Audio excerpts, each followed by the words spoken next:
ইন্নাল হামদালিল্লাহ নাহমাদুহু ওয়া নুসাল্লি আলা রাসূলিহিল কারীম আম্মা বাদ। আল্লাহ পাকের নিকট লাখো কোটি শুকরিয়া যে মহান আল্লাহ তাআলা আমাদেরকে পবিত্র শুক্রবার জুমা নামাজ আদায় করার জন্য মসজিদে আসার মতো তৌফিক দান করেছেন। এই জন্য মহান আল্লাহর নিকট শুকরিয়া আদায় করি আলহামদুলিল্লাহ। আজ জমাদিউ সানি মাসের তৃতীয় শুক্রবার 21 তারিখ। দুনিয়ার মধ্যে অনেক মানুষ আছে, ভালো মানুষ আছে, মন্দ মানুষ আছে। তো কোন মানুষগুলো ভালো, কোন মানুষগুলো উৎকৃষ্ট, এটা আল্লাহ রাসূল আমাদেরকে জানাই দিয়েছেন। আল্লাহ তাআলা বলে দিয়েছেন কোন মানুষগুলো ভালো। তো আমাদের সেটা জানা দরকার। যদি আমরা জানতে পারি আমরা ভালো হওয়ার চেষ্টা করবো ইনশাআল্লাহ।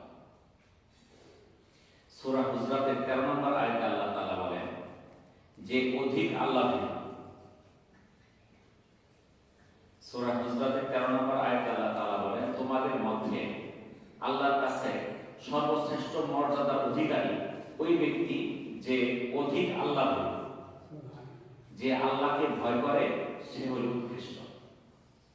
কিন্তু বর্তমানে দেখা যায় এখন মানুষ আল্লাহকে ভয় করে না। কারণ আল্লাহকে ভয় করলে তার দ্বারা মন্দ কাজ করা সম্ভব না। আমরা বলতেছি আল্লাহকে ভয় করি, কিন্তু গুনার কাজে জড়িত আছি, আল্লাহর হুকুমের বিরুদ্ধে কাজও করি। তাহলে বোঝা গেল আমরা প্রকৃতপক্ষে আল্লাহ ভীরু না। যদি আমি প্রকৃতপক্ষে আল্লাহ ভীরু হইতে পারি, আমার দ্বারা কোনো মন্দ কাজ হওয়া সম্ভব না। আমার দ্বারা চুরি, ছিনতাই, ডাকাতি, সুদ, ঘুষ ইত্যাদি অবৈধ কর্মকাণ্ড আমার দ্বারা হইতে পারে না। আবু হুরায়রা রাদিয়াল্লাহু তাআলা আনহু বলেন রাসূলুল্লাহ সাল্লাল্লাহু আলাইহি সাল্লামকে জিজ্ঞাসা করা হলো শ্রেষ্ঠ মর্যাদার অধিকারী মানুষকে। রাসূলুল্লাহ সাল্লাল্লাহু আলাইহি সাল্লাম ইরশাদ করেন মানুষের মধ্যে আল্লাহ তাআলার নিকট শ্রেষ্ঠ মর্যাদার অধিকারী ওই ব্যক্তি যে বেশি আল্লাহকে ভয় করে। এটা সহিহ বুখারী 4689 নম্বর হাদিস। উসমান রাদিয়াল্লাহু তাআলা আনহু থেকে বর্ণিত নবী করিম সাল্লাল্লাহু আলাইহি সাল্লাম ইরশাদ করেন তোমাদের মধ্যে সর্বোত্তম ওই ব্যক্তি যে নিজে কোরআন শিক্ষা করে এবং অন্যকে শিক্ষা দেয়। এটা সহিহ বুখারী 5027 নম্বর হাদিস। এই হাদিসে আরেকটা শ্রেণীর লোককে শ্রেষ্ঠ বলা হয়েছে। কোন শ্রেণী? যারা মানুষকে কোরআন শিক্ষা দেয় এবং নিজেও শিক্ষা নেয়। নিজে কোরআন শিক্ষা করে আবার কি করে অপরকে কোরআন শিক্ষা দেয়, তারা শ্রেষ্ঠ। তাইলে এটা তো খুব কঠিন কোনো কাজ না এই কাজের মধ্যে। আব্দুল্লাহ ইবনে ওমর রাদিয়াল্লাহু তাআলা আনহু থেকে বর্ণিত রাসূলুল্লাহ সাল্লাল্লাহু আলাইহি সাল্লাম ইরশাদ করেন তোমাদের মধ্যে সর্বোত্তম ব্যক্তি সেই যার চরিত্র সবচেয়ে সুন্দর। যার চরিত্র সবচেয়ে ভালো সেই লোকটা সুন্দর। এটা সহিহ বুখারী 3560 নম্বর হাদিস।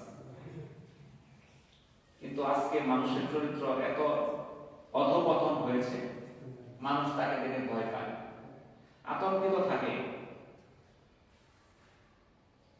আবু হুরায়রা রাদিয়াল্লাহু তাআলা থেকে বর্ণিত একদা রাসূলুল্লাহ সাল্লাল্লাহু আলাইহি সাল্লাম সাহাবায়ে কেরামের এক দলের মধ্যে উপবিষ্ট অবস্থায় বললেন তোমাদের মধ্যে সর্বোত্তম ব্যক্তিকে আমি কি তা তোমাদের বলে দিব? সাহাবায়ে কেরাম নিশ্চুপ রইলেন। রাসূলুল্লাহ সাল্লাল্লাহু আলাইহি সাল্লাম এই কথা তিনবার বললেন। অতঃপর জনৈক সাহাবী আরজ করলেন অবশ্যই বলুন হে আল্লাহর রাসূল। রাসূলুল্লাহ সাল্লাল্লাহু আলাইহি সাল্লাম বললেন তোমাদের মধ্যে সর্বোত্তম ব্যক্তি হলো যার থেকে সবাই মঙ্গলের আশা করে এবং তার নিকট থেকে তার অনিষ্ট থেকে নিরাপদ থাকে। এটা তিরমিজির 2263 নম্বর হাদিস। তাহলে উত্তম ব্যক্তি কারা? যার কাছ থেকে সবাই মঙ্গল আশা করে এবং তার অনিষ্ট থেকে মানুষ নিরাপদ থাকে, অর্থাৎ তার দ্বারা কোনো ক্ষতি হয় না, মানুষের উপকার ছাড়া। ওই লোকটা সর্বোত্তম।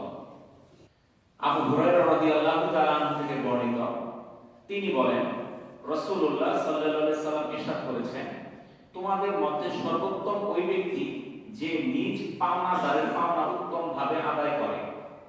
এটা হলো সহিহ বুখারী 2305 নম্বর হাদিস। দেখেন আজকালকে আমরা যদি কারো কাছে বাকি দিতে পারি, ঘুরতে ঘুরতে ঘুরাইতে ওর জুতার তলা শেষ, কিন্তু টাকা আদায় করতে পারে না। একবার উত্তম হইলাম অধম হইলাম। যদি আমরা উত্তম হইতে চাই, আল্লাহ রাসূল বলে দিলেন পাওনা দাঁড়িয়ে পাওনা উত্তম ভাবে আদায় করা, যথাসময়ে আদায় করা, সঠিকভাবে আদায় করা। কিন্তু এটার মধ্যে আমাদের গাফলতি আছে, আজকে নাই। আবু সাঈদ খুদরি রাদিয়াল্লাহু তাআলা আনহু থেকে বর্ণিত, রাসূলুল্লাহ সাল্লাল্লাহু আলাইহি সাল্লামকে জিজ্ঞাসা করা হলো, হে আল্লাহর রাসূল, সর্বোত্তম মানুষকে? রাসূলুল্লাহ সাল্লাল্লাহু আলাইহি সাল্লাম ইরশাদ করেন, ওই মুমিন যে নিজ জানমাল নিয়ে আল্লাহর পথে জিহাদ করে। এটা সহিহ বুখারীর 2786 নম্বর হাদিস। আম্মা জান আয়েশা রাদিয়াল্লাহু তাআলা আনহা থেকে বর্ণিত, রাসূলুল্লাহ সাল্লাল্লাহু আলাইহি সাল্লাম ইরশাদ করেন, তোমাদের মধ্যে সর্বোত্তম ব্যক্তি হলো সে যে তার নিজের স্ত্রীর কাছে ভালো। এটা সুনান ইবনে মাজাহ 1978 নম্বর হাদিস। দুনিয়ার সব লোক ভালো বলছে, কিন্তু স্ত্রীর কাছে আপনি ভালো না, তাহলে আপনার সার্টিফিকেটের মূল্য নাই।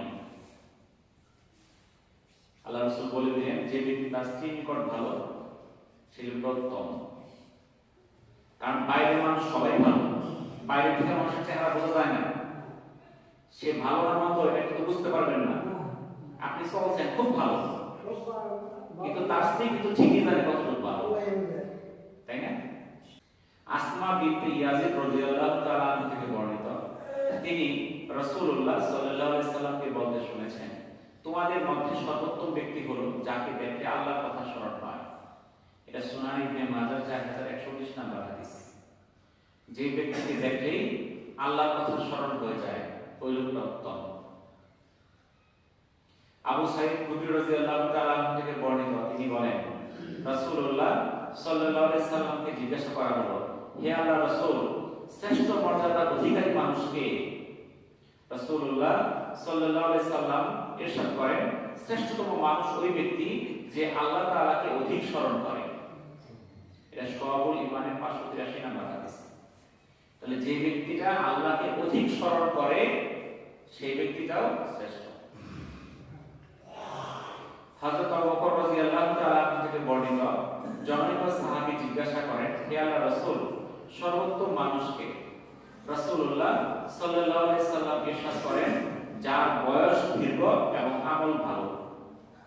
এটা তিরমিজি 2330 নম্বর হাদিস। তাহলে যে ব্যক্তির বয়স বেশি এবং কি আমল ভালো, সেই লোকটা উৎকৃষ্ট, উত্তম। ইবনে মাসউদ রাদিয়াল্লাহু তাআলা থেকে বর্ণিত, রাসূলুল্লাহ সাল্লাল্লাহু আলাইহি সাল্লাম আমাকে বলেছেন, তুমি কি জানো সর্বোত্তম মানুষ কে? আমি বললাম, আল্লাহ ও তার রাসূল অধিক জ্ঞানী। রাসূলুল্লাহ সাল্লাল্লাহু আলাইহি সাল্লাম বললেন, সর্বোত্তম মানুষ হলো যে দ্বীনের সঠিক পথ বুঝে রেখে ভালো আমল করে। এটা মুস্তাদরাকে হাকিমের 3790 নম্বর হাদিস। আব্দুল্লাহ ইবনে আমর রাদিয়াল্লাহু তাআলা আনহু বলেন, রাসূলুল্লাহ সাল্লাল্লাহু আলাইহি সাল্লাম নিকট আরজ করা হলো, হে আল্লাহর রাসূল, সর্বোত্তম মানুষ কে? রাসূলুল্লাহ সাল্লাল্লাহু আলাইহি সাল্লাম ইরশাদ করেন, প্রত্যেক ওই ব্যক্তি যার অন্তর পাপমুক্ত, পরিষ্কার, কারো প্রতি কোনো আক্রোশ বা বিদ্বেষ নেই এবং যে সত্যবাদী। এটা ইবনে মাজাহ 4216 নম্বর হাদিস। তাহলে যার অন্তরটা পাপমুক্ত থাকবে, পরিষ্কার থাকবে, কারো প্রতি আক্রোশ থাকবে না, বিদ্বেষ থাকবে না, সত্য কথা বলবে, সেই উত্তম। আব্দুল্লাহ ইবনে আমর রাদিয়াল্লাহু তাআলা থেকে বর্ণিত, রাসূলুল্লাহ সাল্লাল্লাহু আলাইহি সাল্লাম ইরশাদ করেন, তোমাদের মধ্যে সর্বোত্তম ব্যক্তি হলো ওই গুনাহগার যে অধিক তাওবা করে। এটা সর্বোচ্চ 47 নম্বর হাদিস। গুনাহ তো সবাই করে, কেউ কম কেউ বেশি, কিন্তু ওই গুনাহগারটা উত্তম যে আল্লাহর কাছে বেশি বেশি তওবা করে। তাহলে আমাদের কি করতে হবে? বেশি বেশি তওবা করতে হবে। সুরাকা ইবনে মালিক রাদিয়াল্লাহু তাআলা থেকে বর্ণিত, একদা রাসূলুল্লাহ সাল্লাল্লাহু আলাইহি সাল্লাম খুতবা প্রদানকালে ইরশাদ করেন, তোমাদের মধ্যে সর্বোত্তম ব্যক্তি হলো যে অন্যের উপর অত্যাচার করা ছাড়া নিজ পরিবার ও আত্মীয়স্বজন থেকে সব অনিষ্ট দূর করে।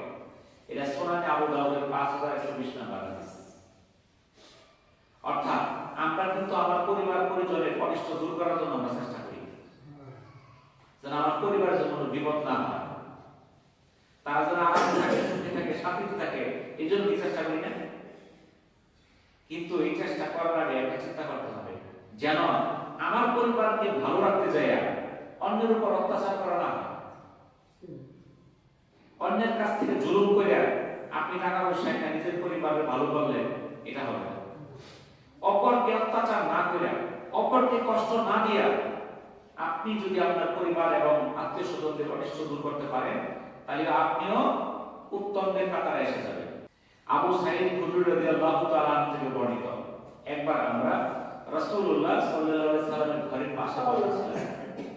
তখন রাসূলুল্লাহ সাল্লাল্লাহু আলাইহি সাল্লাম বের হয়ে ইরশাদ করেন, আমি কি বলবো তোমাদের মধ্যে সর্বোত্তম মানুষকে? সাহাবায়ে আরজ করলেন, হ্যাঁ বলুন আল্লাহর রাসূল। রাসূলুল্লাহ সাল্লাল্লাহু আলাইহি সাল্লাম বললেন, তোমাদের মধ্যে সর্বোত্তম মানুষ হলো যে প্রতিশ্রুতি পূরণে অধিক প্রতিজ্ঞাবদ্ধ। এটা মুসনাদ আবু ইয়ালার 1052 নম্বর হাদিস। অর্থাৎ প্রতিশ্রুতি দিলে সে কি করে, সেটা পূরণ করে, সে হলো উত্তম ব্যক্তি। কিন্তু আমরা প্রতিশ্রুতি দেই, পূরণ করি না। আল্লাহ রাসূল বলে দিলেন, তোমাদের মধ্যে সর্বোত্তম মানুষ সেই যে প্রতিশ্রুতি পূরণে অধিক প্রতিজ্ঞাবদ্ধ, কথা দিলে সে সেটা রাখে। রাসূলুল্লাহ সাল্লাল্লাহু আলাইহি সাল্লাম বলেন, যে মানুষের উপকার করে সেই সবচেয়ে ভালো মানুষ।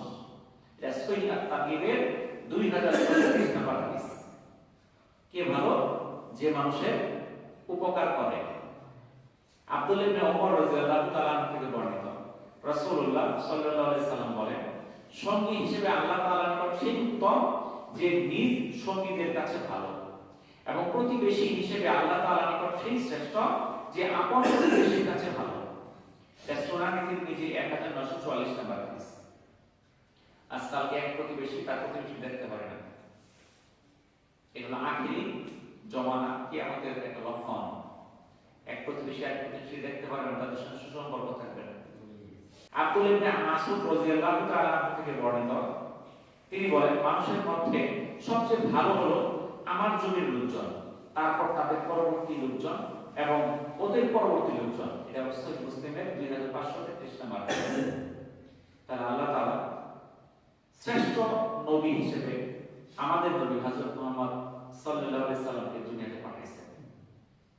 আর শ্রেষ্ঠ মানুষগুলোর মধ্যে উত্তম মানুষগুলো আল্লাহ রাসূলের সাথী হিসেবে পাঠিয়েছেন। তাহলে শ্রেষ্ঠ মানুষ তারা আল্লাহ রাসূলের সাথী যারা ছিল, সাহাবীরা। যে সাহাবীটা সবচেয়ে কম মর্যাদা, সেই সাহাবীর মর্যাদা যদি এক পাল্লায় তোলা হয়, সারা পৃথিবীর মানুষের মর্যাদা যদি এক পাল্লায় তোলা হয়, তাহলে ওই সাহাবীর মর্যাদা বেশি হবে। তাই এত উত্তম ব্যক্তিগুলো আল্লাহ রাসূলের সাহাবী ছিলেন, কারণ আল্লাহ রাসূল ছিলেন শ্রেষ্ঠ নবী, শ্রেষ্ঠ রাসূল, আখেরি নবী। তার সব সাথীগুলো ছিল শ্রেষ্ঠ। তারপরে শ্রেষ্ঠ কারা? তাবেঈ। তারপরে কারা? তাবেঈ। যত যুগ পিছাবে তত মানুষের মধ্যে মন্দ ছড়াই পড়বে।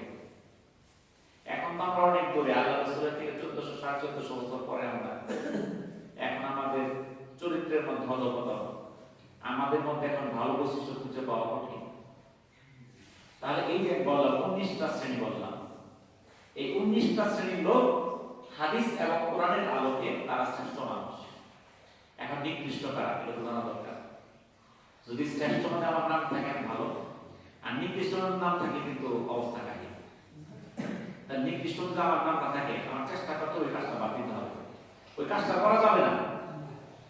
আবু হুরায়রা রাদিয়াল্লাহু তাআলা থেকে বর্ণিত, রাসূলুল্লাহ সাল্লাল্লাহু আলাইহি সাল্লাম বলেন, মানুষের মধ্যে দুই রূপ মানুষ সবচেয়ে নিকৃষ্ট, যে এই দলের নিকট আসে এক রূপ নিয়ে এবং অন্য দলের নিকট আসে অন্য আরেক রূপ নিয়ে। সহিহ মুসলিমের 6524 নম্বর হাদিস। এক দলের সঙ্গে এক রূপ, আরেক দলের সঙ্গে আরেক রূপ। দুই নাম্বার, যাদের অনিষ্ট থেকে বাঁচার জন্য মানুষ তার থেকে দূরে থাকে। আম্মা জান আয়েশা রাদিয়াল্লাহু তাআলা আনহা বলেন, এক ব্যক্তি নবী করিম সাল্লাল্লাহু আলাইহি সাল্লামের নিকট প্রবেশের অনুমতি চাইল। তিনি বললেন, তাকে অনুমতি দাও, সে তার বংশের নিকৃষ্টতম ব্যক্তি। অথবা বললেন, তার গোত্রের ঘৃণ্যতম ব্যক্তি। যখন সে প্রবেশ করলো, আল্লাহ রাসূল তার সঙ্গে নম্রভাবে কথা বললেন। আল্লাহ রাসূল তো জানেন ওই লোকটা নিকৃষ্ট, এরপর কিন্তু আল্লাহ রাসূল মন্দ আচরণ করলেন না, ভদ্রভাবে কথা বললেন, নম্রভাবে কথা বললেন। আমি বললাম, হে আল্লাহ রাসূল, আপনি এই ব্যাপারে যা বলা তা বললেন, তা বলেছেন, এখন আপনি তার সঙ্গে নম্রভাবে কথা বললেন। তিনি বললেন, হে আয়েশা, আমার কাছে মর্যাদায় নিকৃষ্ট সেই ব্যক্তি যার অশালীন আচরণ থেকে বেঁচে থাকার জন্য মানুষ তার সৎসঙ্গ বর্জন করে চলে। এটা সহিহ বুখারী 6131 নম্বর হাদিস। তাহলে আল্লাহ রাসূল বলে দিলেন কোন লোকটা নিকৃষ্ট? ওই লোকটা যার অশালীন আচরণ থেকে বাঁচার জন্য মানুষ তার সঙ্গ ত্যাগ করে, তার ধারে কাছে আসে না, যে কোন সময় সে আমার কাছে মন্দ আচরণ করে ফেলে, ওই লোকটা নিকৃষ্ট, ঘৃণতম। এরকম লোক আছে, আপনাদের নজর দেখছেন কেউ? একটু খেয়াল করেন তো, আপনাদের চোখে পড়ে কিনা? ওই লোকটার আচরণ এতই নিকৃষ্ট, ওর কাছে মানুষ যাইতেও ভয় পায়। এরকম লোক কিন্তু আছে। 3 নাম্বার, যারা এলেম অনুযায়ী আমল করে না, এই লোকগুলো নিকৃষ্ট। আর কত নিকৃষ্ট পাপাচারী ব্যক্তি যে আল্লাহর কিতাব তিলাওয়াত করে কিন্তু পাপের কাজে কোনো পরোয়া করে না। এটা নাসাই 3106 নাম্বার হাদিস। হাদিস পড়ে, কোরআন পড়ে, সবই পড়ে, সবই জানে, কিন্তু মন্দ কাজ জানে না। মন্দ কাজ তো করতেছে, কোরআন হাদিস তো পড়তেছে। এই লোকগুলো হলো নিকৃষ্ট। আছে এরকম ব্যক্তি? নামাজ করে, রোজা করে, হজ করে, আবার মেসে বাদর করে, খুব একাধিক করে, আছে না? 4 নাম্বার, যারা দুনিয়াকে প্রাধান্য দেয়। আবু উমামা রাদিয়াল্লাহু তাআলা থেকে বর্ণিত, রাসূলুল্লাহ সাল্লাল্লাহু আলাইহি সাল্লাম বলেন, যে ব্যক্তি অপরের পার্থিব স্বার্থে আখিরাত বরবাদ করছে, কিয়ামতের দিন সে হবে আল্লাহর নিকট সর্বাপেক্ষা নিকৃষ্ট ব্যক্তি। এটা ইবনে মাজাহ 3966 নাম্বার হাদিস। 5 নাম্বার, যার থেকে সবাই মঙ্গলের আশা করা যায় না কিন্তু অনিষ্ট থেকে নিরাপদ নয়। আবু হুরায়রা রাদিয়াল্লাহু তাআলা থেকে বর্ণিত, রাসূলুল্লাহ সাল্লাল্লাহু আলাইহি সাল্লাম বলেন, তোমাদের মধ্যে নিকৃষ্টতম ব্যক্তি হলো যার থেকে মঙ্গলের আশা করা যায় না এবং তার থেকে মানুষ নিরাপদ নয়। এটা তিরমিজি 2263 নাম্বার হাদিস। অর্থাৎ যার কাছ থেকে মানুষ ভালো প্রত্যাশা করে না, বুঝে ওই লোক খারাপ ছাড়া আমার কোনো ভালো কিছু করবে না, তার অনিষ্ট থেকে মানুষ নিরাপদ না, ওই লোকগুলা নিকৃষ্ট। 6 নাম্বার, যার জীবন দীর্ঘ কিন্তু কাজ মন্দ, এই লোকগুলা নিকৃষ্ট। একটা জিনিস কি করছেন, যে লোকগুলা জীবন দীর্ঘ, হায়াত বেশি, এই লোকগুলোতে আমল করে তারা উৎকৃষ্ট, আর এই লোকগুলো মন্দ কাজ করে এগুলো নিকৃষ্ট। জনৈক সাহাবী রাসূলুল্লাহ সাল্লাল্লাহু আলাইহি সাল্লামের নিকট বললেন, যেই জীবন দীর্ঘ পায়, যে দীর্ঘ জীবন পায় আর মন্দ কাজ করে যায়। জনৈক সাহাবী রাসূলুল্লাহ সাল্লাল্লাহু আলাইহি সাল্লামের নিকট এসে জিজ্ঞাসা করলেন, সবচেয়ে খারাপ মানুষ কে? আল্লাহ রাসূল জানতে চাইলো সবচেয়ে খারাপ ব্যক্তি কে? আল্লাহ রাসূল বললেন, যে দীর্ঘ জীবন পায় আর মন্দ কাজ করে। এটা সুনানে তিরমিজি 2329 নাম্বার হাদিস। আমরা মুসলমান, আমাদের কাছে এই মসজিদ আমাদের জানের চেয়েও দামি। কি বলেন? এই মসজিদের প্রতি যার মহব্বত থাকবে না, সে নিজেকে মুসলমান বলে ঘোষণা দিতে পারবে না। এই মসজিদ আমাদের জানের চেয়েও দামি। কিন্তু আজ থেকে 33 বছর আগে ভারতের অযোধ্যায় বাবরি মসজিদকে শিবসেনা, কট্টর হিন্দুপন্থীরা এই মসজিদকে ভেঙে দেয়। শুধু মসজিদকে ভেঙেই ফেলে নেয়, সেখানে তারা মন্দির বানাইছে। বলেন নাউজুবিল্লাহ। এই মন্দির বানানোর কারণে, এই মসজিদ ভেঙে ফেলার কারণে 2-3 হাজার মুসলমান সেখানে জীবন দিয়েছে। শুধু ভারতে এটা দাঙ্গা ছড়ায় পড়ে নাই, বিভিন্ন দেশে দাঙ্গা ছড়িয়ে পড়ছিল। সে আজ থেকে 33 বছর আগের ঘটনা। কিন্তু মানুষ কিন্তু ভুলে নাই, এই মসজিদ যে ভেঙে ফেলছে, এই কষ্ট কিন্তু মুসলমান ভুলতে পারে না। মসজিদ ভাঙ্গা, এটা মুমিনের হৃদয় ভেঙে যায়। ভারতের মুসলমানরা চেষ্টা করে পারে না সেটা প্রতিহত করতে। কিন্তু 33 বছর পর, আজ থেকে 33 বছর আগে 6 ডিসেম্বরের 6 তারিখে মসজিদটা ভাঙছিল। এই গত 6 তারিখে পশ্চিমবঙ্গের মুর্শিদাবাদ রেজিনগরে একটা মসজিদ নির্মাণের চিন্তা ভাবনা করে, যেটা বাবরি মসজিদ নামে তার নামকরণ করছে। তো এটা সত্য যেই বাবরি মসজিদ ভাঙছে 1000 মসজিদ বানালেও সেই কষ্ট আমাদের শেষ হবে না। কিন্তু কিছু সংখ্যক মুসলমান তারা সেই মসজিদের স্থিতি ধরে রাখার জন্য অন্য একটা জায়গায় একটা মসজিদ নির্মাণের সিদ্ধান্ত নেয়। এটার নেতৃত্ব দেন তৃণমূলের বিধায়ক হুমায়ুন কবির। হুমায়ুন কবির নামে নেতা ছিল। সেই মসজিদ নির্মাণ করতে চাওয়ার কারণে তাকে দল থেকে বহিষ্কার করা হয়েছে। তিনি সকল মুসলমানের কাছে সাহায্য চান যে আমরা মসজিদ তৈরি করব যেই দিন বাবরি মসজিদ ভাঙছিল ওই তারিখে। তো গত শনিবার এই মসজিদ নির্মাণের জন্য উনি কি করছে, ভিত্তিপ্রস্তর স্থাপন করছে, অর্থাৎ নির্মাণ কাজের সূচনা করছে। তো সেই সূচনায় তারা বিশাল বড় বড় বাক্স রাখছিল, 11টা বাক্স রাখছিল, স্টিলের বাক্স, অনুদান নেওয়ার জন্য। এই অনুদানগুলো প্রথম দিন বাক্সগুলো ভরে গেছে। সেখানে টাকা পয়সা, স্বর্ণ মুদ্রা এগুলো আছে, স্বর্ণের অলঙ্কার আছে। সেগুলো গোনার জন্য 30 জন লোক নিয়োগ করা হয়েছে, গণনা চলতেছে। সেখানে কয়েক কোটি টাকা, 3 কোটি টাকার উপরে এখন পর্যন্ত জমা হয়েছে। শুধু তাই না, মানুষ দূর দূরান্ত থেকে ইট নিয়ে আসতেছে। আপনারা হয়তো টিভির মধ্যে দেখছেন, ইট নিয়ে আসতেছে, কেউ বালি নিয়ে আসতেছে, কেউ সিমেন্ট নিয়ে আসতেছে, কেউ রড নিয়ে আসতেছে। কোন কোন ব্যক্তি 2টা ইট নিয়ে এসে 300 মাইল দূর থেকে, তার মহাব্বত 300 মাইল দূর থেকে আসছে 2টা ইট দেওয়ার জন্য। আসলে আপনারা মনে করবেন 2টা ইট দিয়ে কি হবে, 2টা ইট দিয়ে কি হবে এটা মনে করতেছি আমরা। এখন ধরেন আমরা সবাই যখন কালেকশন করি তখন 100-1000 কোটি টাকা ইট উঠে বাঁচতে। যদি বলে যে না ভর্তি গ্রামের প্রত্যেকে একটা করে ইট দেবো, তাহলে ইট উঠবো 10,000। প্রত্যেকে যে একটা করে দেয় তাও কিন্তু 10,000। তো ওইখানে কিন্তু কোনো মুসলমান বাকি নাই। কেউ 10টা, কেউ 5টা, কেউ 50টা, কেউ আপনার ওই যে লরি গাড়ি দিয়ে নিয়ে আসতেছে 1000, 2000। ইটের বিশাল স্তূপ পড়ে গেছে, ইটের অভাব নাই। মানে মসজিদের নির্মাণ করার জন্য ইটা কিনতে হবে না, টাকার বাইরে ইট আসছে।